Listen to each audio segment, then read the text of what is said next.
කසාකල සමූහ ව්‍යාපාරයේ පළවෙනි සංවත්සර සැමරුම කොළඹදී පැවැත්වුණා.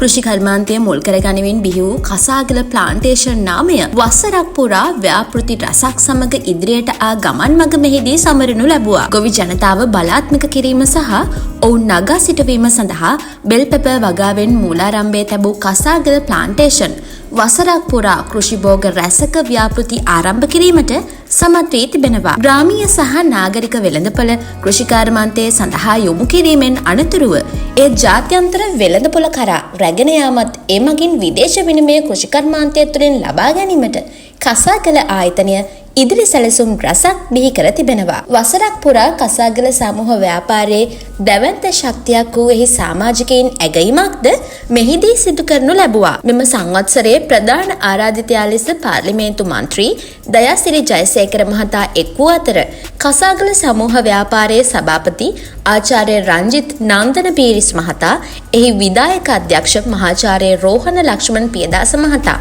මෙම අවස්ථාවට එක් වුණා.